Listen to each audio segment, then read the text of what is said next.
message on this World Heart Day is use your heart to treat the heart in a better way of patients, health, and society. So with this, I hand over to Dr. Vivek. Thank you for kind listening. Okay, thank you so much, Dr. Yashpal Sharma. As usual, he was quite elaborative and he has a different way of treating patient, which is quite successful. And I recall one patient who was in, if you remember, Yashpal, we were talking about a patient who finally was discharged and you advised to give ferritin and albumin. Although there was no classical indication because there was no hypoalbuminemia, he was actually a patient of septicemic shock post surgical repair of the pseudoaneurysm. And we were very much worried. Actually, I had an angioplasty, and 3 days later, a pseudoaneurysm which was formed somewhere else, early another city, was operated by our our surgeon, and he went into septicemia for some reason which we are not aware, and we were in touch with Yashpal, and I don't know whether the albumin helped or not. Finally, we were able to discharge him, and he's back home and doing well. So thank you, Yashpal, for giving us such important information. And at this point of time, we have some 40 minutes left for Jack Lewin, but I would request still Jack to stay back and let the minister join. And maybe I request Dr. Rakesh Gupta will stay back, but Mukesh Goel can talk about left ventricular assist device. And I'll make his stop. This is the spotlight video. As I told you, Dr. Mukesh Goel is our buddy and good friend. So Mukesh, are you listening? Do you have to share? Yeah. I'm sharing the slide now. Yeah. Host disabled attendee screen sharing. You have to enable my screen sharing. Yeah, I get it.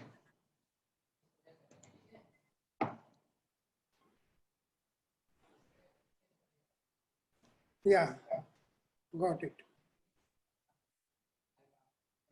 As I told that he's a cardiothoracic surgeon, and we are going to talk about, the heart transplant used to be the major LVAD, which was earlier a bridge to transplant, now is a destination therapy.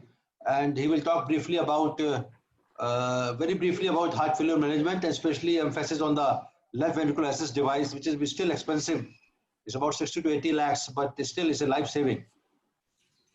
So, good evening, friends.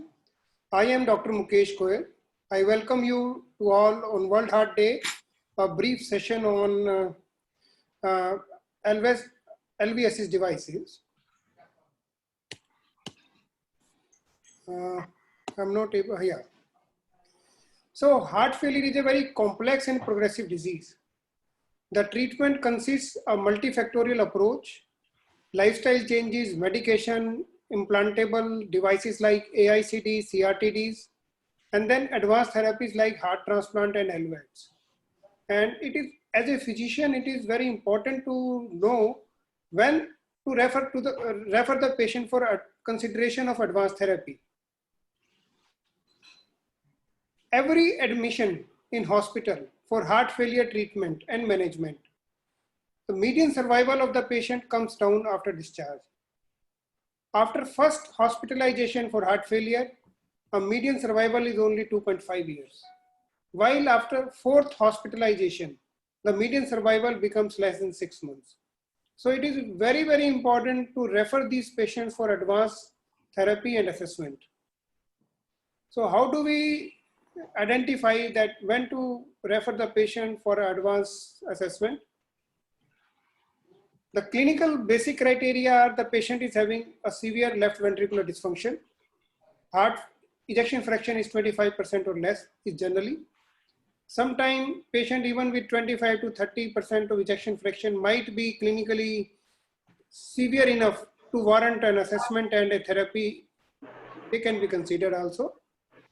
The patient should be in advanced stage, clinical stage of heart failure. NVHA class 3 or 4 despite optimal medical management. For heart transplant, we can accept patient up to 65, sometime if the patient is otherwise healthy looking up to 70 years of age. And for a LVAD as a destination therapy, we can accept patient up to 75 years of age. The patient should be generally compliant with the prescribed medicine and they should be taking it.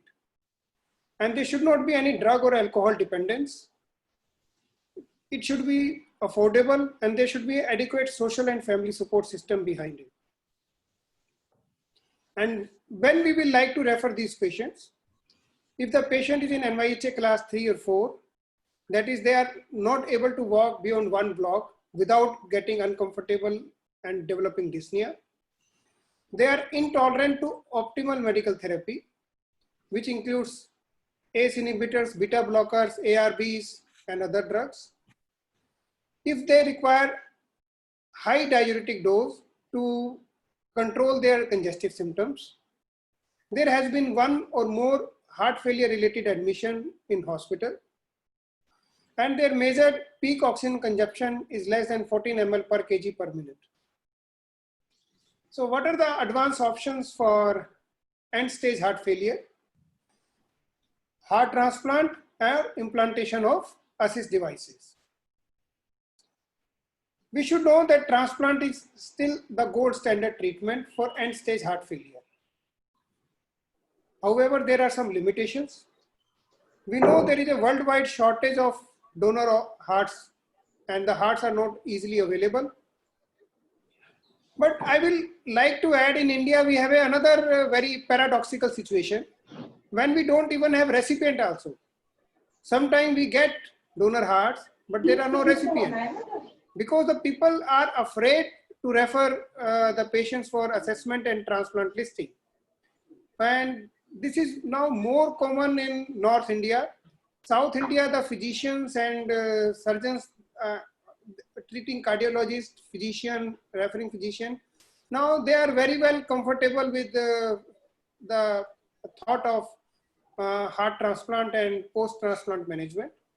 I hope that as the word spreads in North, we can catch up with the South India.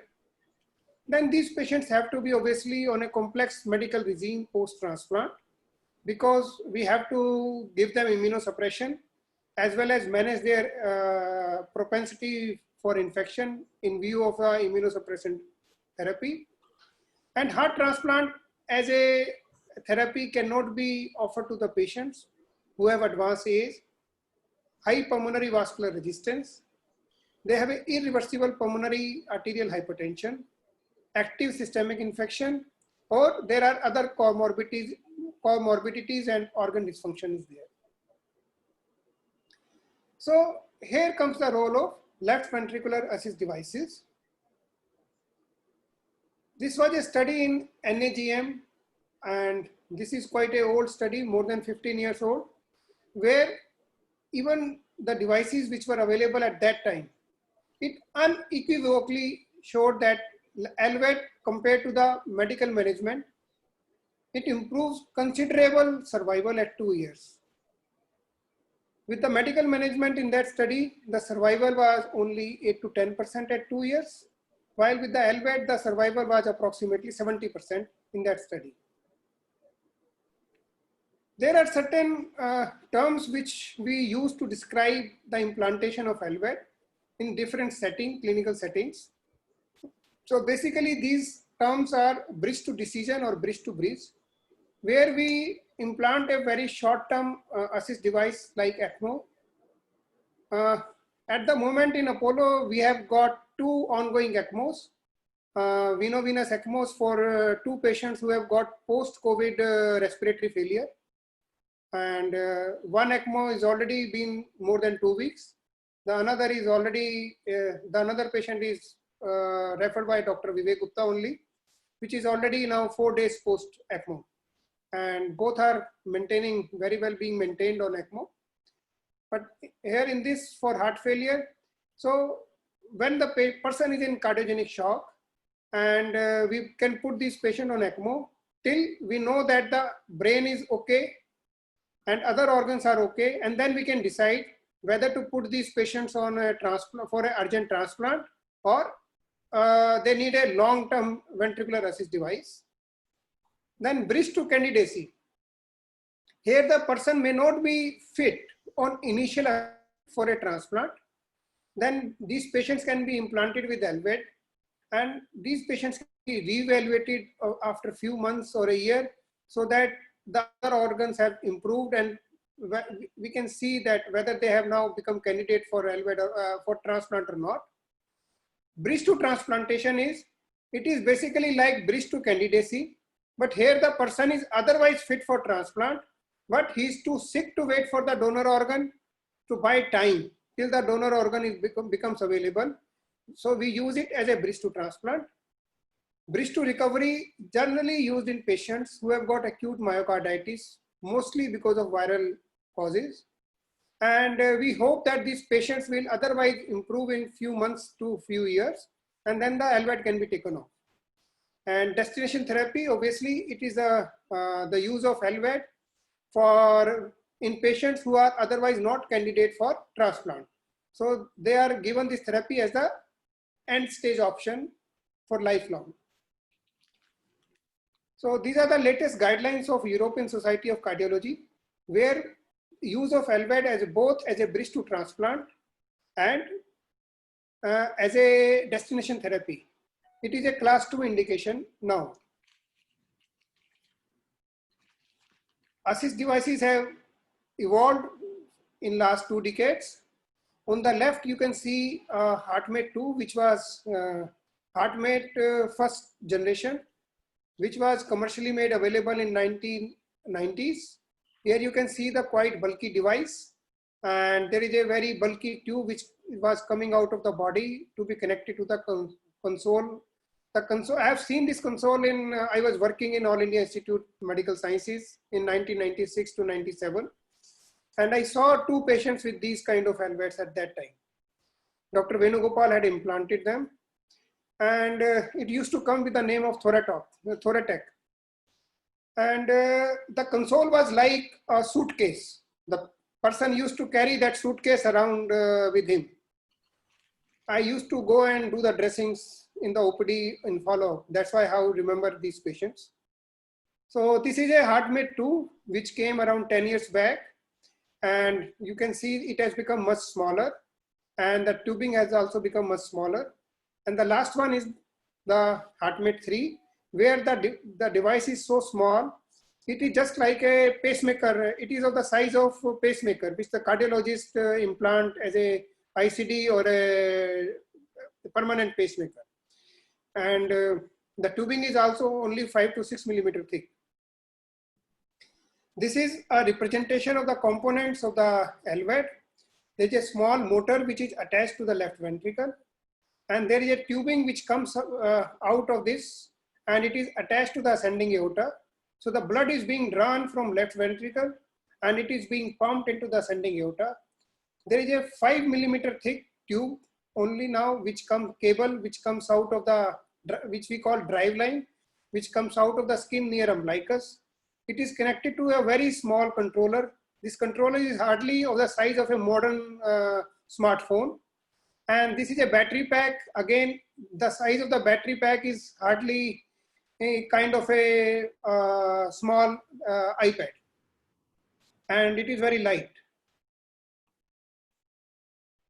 It is very important to select patients for LVAD.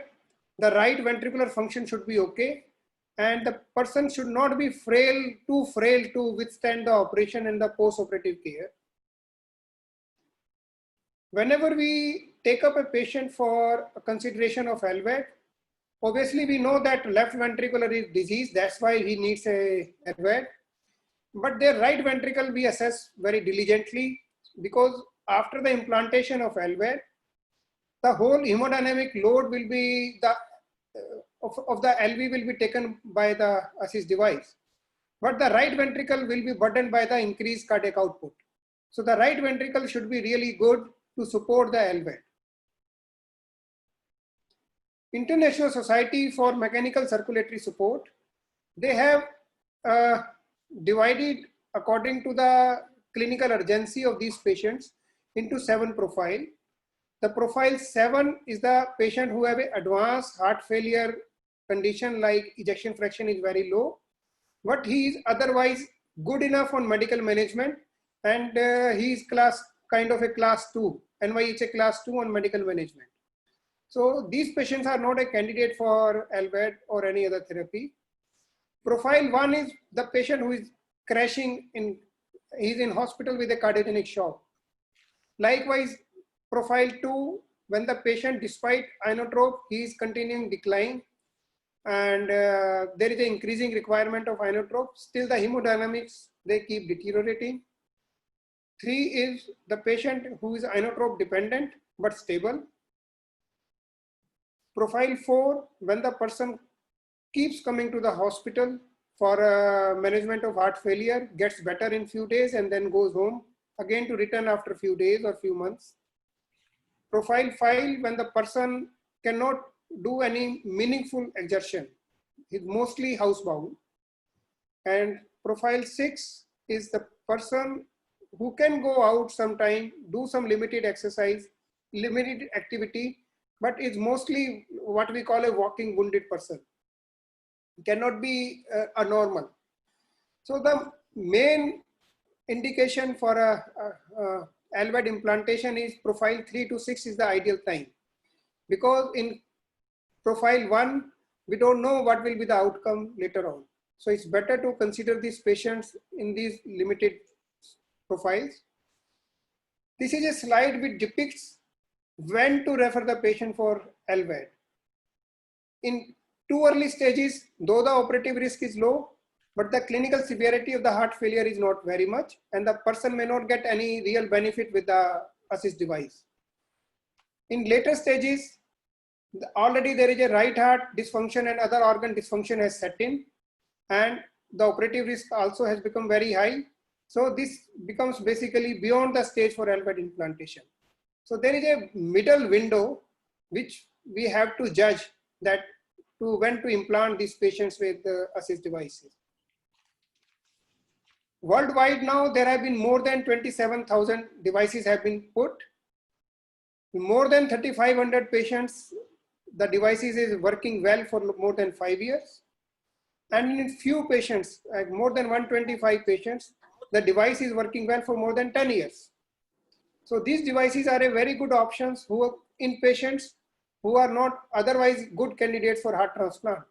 So it can give them some hope if the heart transplant cannot be done. But still, I will repeat that heart transplant is still the gold standard. So I will just give some latest results of HeartMate 3, which is the latest generation LVAD. 2-year results of LVAD 3, they are almost approaching now the results of heart transplant, 79% to 82%. As compared to optimal medical management. And you see, this is the medical management where the patient in profile 4 were considered.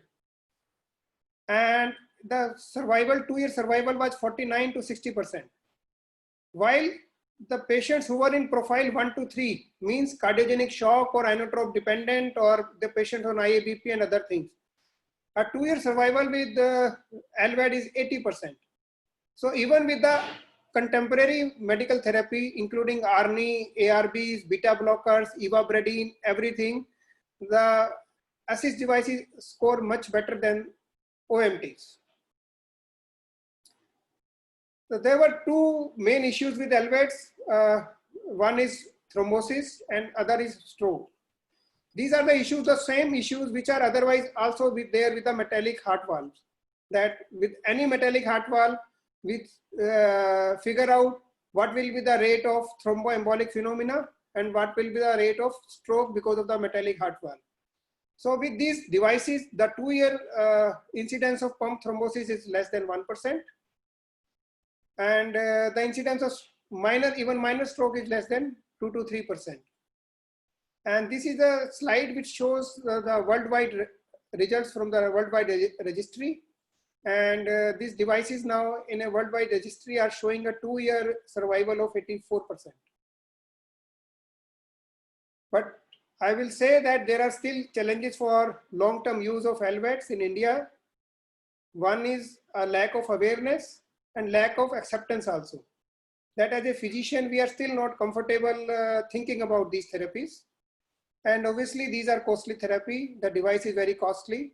So they are not very affordable patients in our country. So thank you for your patient listening. and a very happy World Heart Day. Thank you.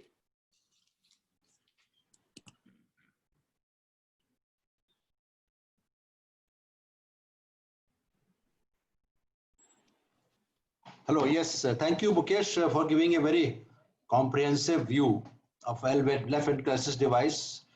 When is the cost coming down? This is the only question. Suppose it comes out something like 10 lakhs, then I think number of patients who will be receiving this will be much more. It's basically the cost which prohibits even ourselves. We are sometimes hesitated in actually telling the patient of heart failure, you can go ahead with this, because 70, 60 lakhs is a big amount. But of course, if you see that the cost of the flat and somebody selling the flat and or selling his property and getting this is too much to think about it. So what do you think? This HeartMate 3, or they are going to reduce the cost or not, or there is some Indian version coming up or not? Dr. Gupta, HeartMate 2, which was available till 2 years back for 65 lakhs. The cost of HeartMate 2 has already been brought down by the company to 25 lakhs now from 65 lakhs.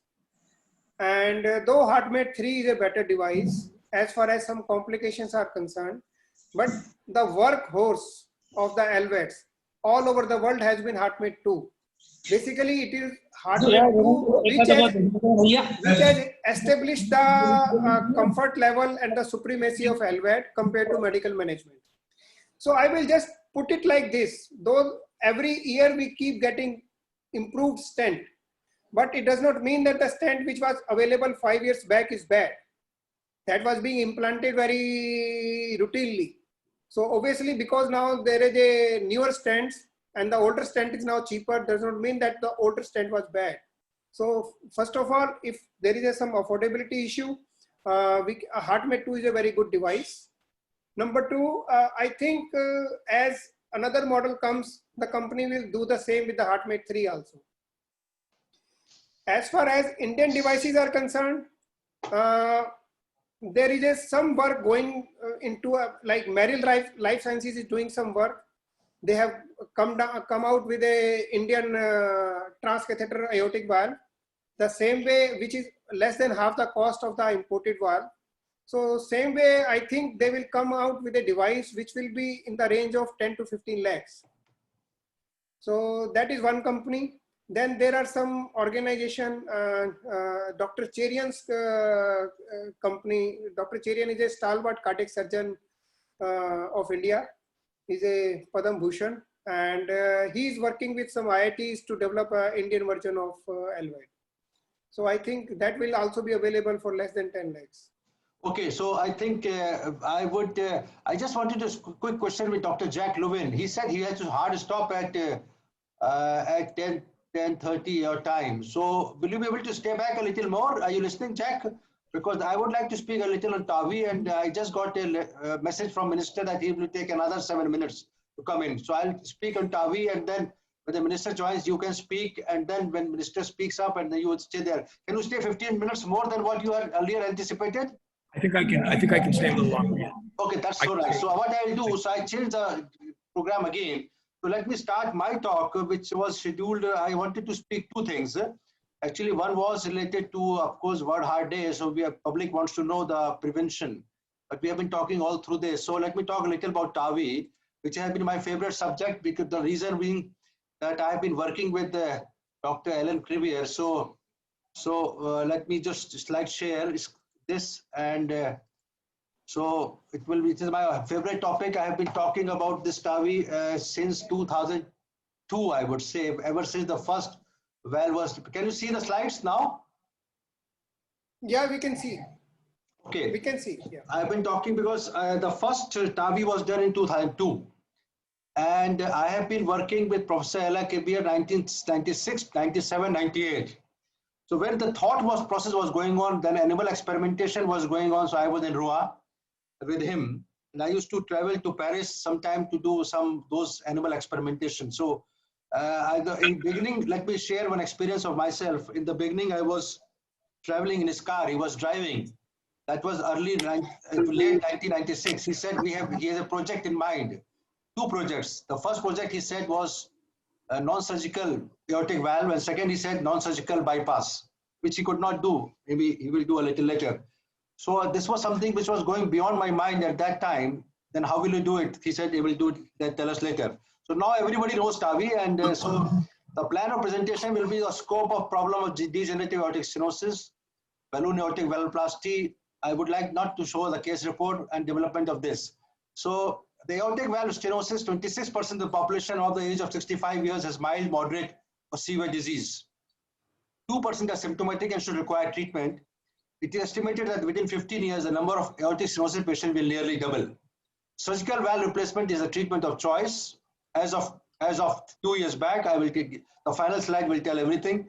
Overall, in standard risk patient, mortality after aortic valve replacement is about 2% to 5%, depending upon the comorbidity factors. And after successful valve replacement, the patient lifespan returns to normal. This is very important. So that is what. So the first step in Rouen, 1985, the first balloon aortic valvoplasty was performed. In the 1980s, age per se was a contraindication to AVR. In general, 95% of AVR patients were less than 75%. This was a highly symptomatic patient, and it was actually heroic effort to do balloon aortic valvoplasty done by Professor Alan Crebier. Highly symptomatic, several syncope attacks, and of course, it was a memorable reaction to the medical community. It was published in Lancet in January 11, 1996. The patient 2 years after symptom returned to the normal life. This was basically a Crebier-Latac balloon. What is Latac? Latac is a professor and head of cardiology when I was there, and Crebier was number 2. Later on, he became the chief of cardiology, and Latac retired. So the name of the balloon was actually Crebier-Latac. This was the balloon which they were using at that time. So following that, many times, thousands of patients were done with the balloon aortic valvoplasty, but of course, the problem was, the early limitation was restenosis. Valvular restenosis was a big problem, and solving this issue became a personal obsession for Dr. Crebier. We thought that let us do something bigger than this. So if you see 1985 to 2002, there was a huge time gap when Dr. Alan Crebier discovered this, and in between he did. So what he was thinking is, don't undertake a project unless it is manifestly important and nearly impossible. This was actually a nearly impossible project which he took. And this was Edwin Land who said this, and he further on. Why this was highly challenging? Developing a TAVI was an unrealistic project. Why? The purpose was implanting a valve process. Iron के लिए तो ये भी थोड़ा अच्छा है. To unmute somebody. I'm the host also. Let me see who is speaking.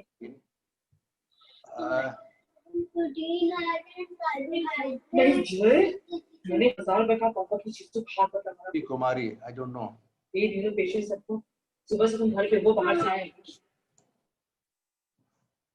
Okay. So why this was important, this difficult, it's a highly challenging because valvular calcification surrounding structures, coronary arteries, mitral valve. Major clinical issue was coronary occlusion, mitral valve injury, permanent anterioventricular blocks, stroke, aortic regurgitation, prosthesis migration, and non-lasting result. This was a challenge. The user observation during BAV, any calcified valve can be circularly opened by high pressure balloon, and a balloon expandable stent with a high radial force might keep the valve open. This was actually observation. A valvular structure would have to be attached within the stent.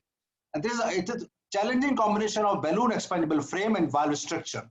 A challenging combination of a balloon expandable frame and valve structure.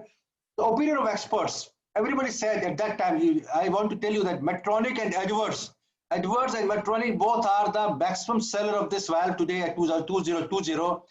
The project was submitted to all biomedical companies, including Medtronic and Edwards. Opinion expert. And what was the opinion of experts? Technically impossible, clinically dangerous, irrelevant, the most crazy project ever submitted. Because whenever you are doing something new, you need a sponsoring company. So finally, with Martin Leon, the percutaneous valve technologies was done. That's for the new company. It's going to 10 minutes. I will speak, and within 10 minutes. Oh, sorry. Okay. Okay, how to go back? Sorry. Are you seeing the slides now? Still? Are you seeing the slides? No.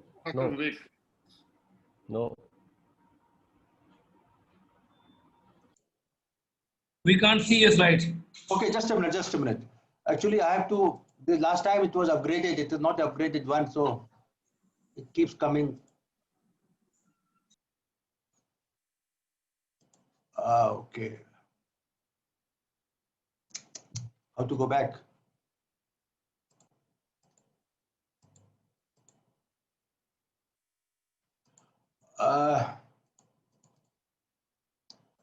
If you allow me, I can stop share and start screen share again. Can you see the slides again? Yes, sir. Yes, it is visible. Okay, so this Valve Yes, Technology sir. was the Visible. company which was started by them.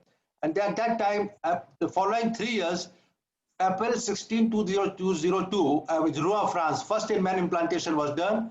And this was 57-year-old man, cardiogenic shock, multiple comorbidities. Transseptal approach was used at that time. It was transseptal femoral vein going into the through the vein, right atrium, right ventricle, right atrium, left ventricle, and then implanting the valve. That was a retrograde approach, transseptal. A lesson from this, the feasibility of TAVI was established. There was no THV embolization, no coronary occlusion, no MR, no AV heart block, no, mild AR, and therefore it was established. It was a bomb effect, as he told Dr. Kribes tells, and it was cited in 3,700 articles, published in Circulation 2002, percutaneous transcatheter aortic valve implantation done in calcific first human case. Alan Kribel, Alan Elshanov, number 2, and then other people in the lab. So this was the birth of this, April 16, I told you. What is...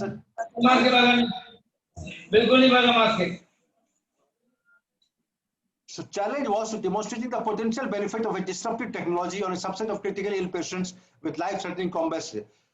So from 2002 to 2005, there were 40 patients iRevive and recast trial. It was again published in JACC, Journal of American College of Cardiology, in 2004 and 2006.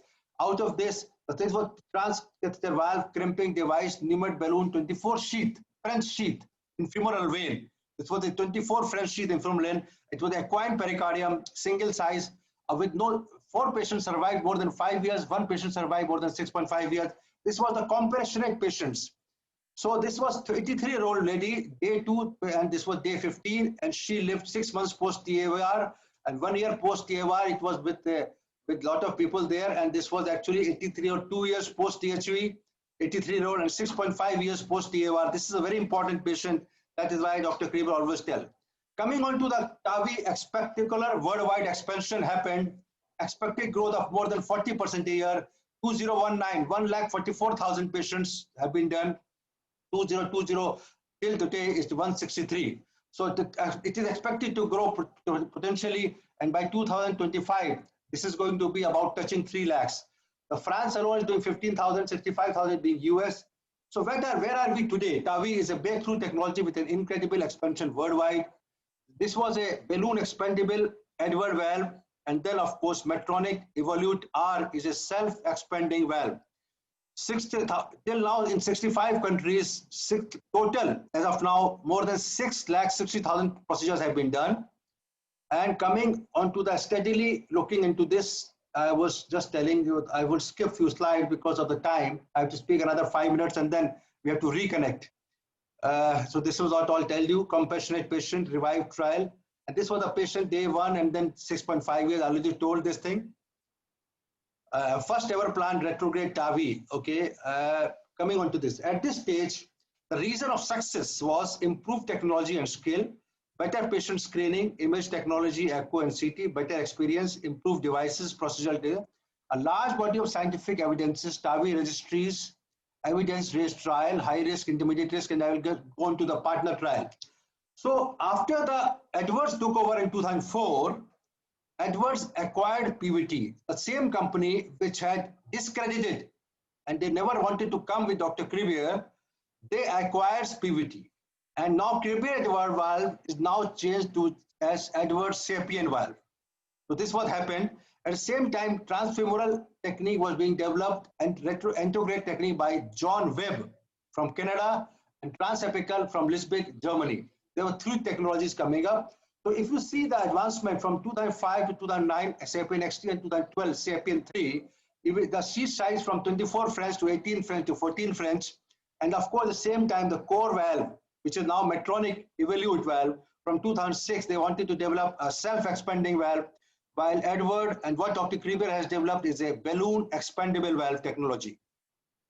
So I'm skipping few slides again in the interest of time.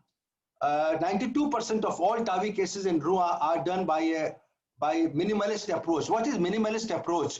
When you are doing a local anesthesia, a mild sedation, and no general anesthesia. While in America, still, most of the centers are doing general anesthesia and they have a surgeon on standby. It's local anesthesia, sedation on demand, and no transesophageal echography, and of course, closer device is being done. Coming on to the registries and the trials, I'll just go on to the trials, which is Partner 1, Partner 2, and Partner 3 trial. I'm skipping few slides, time is less. So this was the Partner 1B trial, which showed the TAVI is superior to the medical treatment in inoperable patients. Published in New England Journal of Medicine, and that was 2011. And then TAVI versus surgery, Partner 1A trial, TAVI is equal or superior to surgery in high-risk patients. And after this, it became actually the FDA approved it. Then Partner 1A, TAVI surgery at 5 years, no alarm on durability. This was again 5 years data. And the core valve I'm skipping. So TAVI is the future, might coming on to the no alarm. I have to skip few slides because this is a comprehensive lecture. I have only 2 minutes left to finish off. I would like to tell you, I have skipped the Partner 3 trial.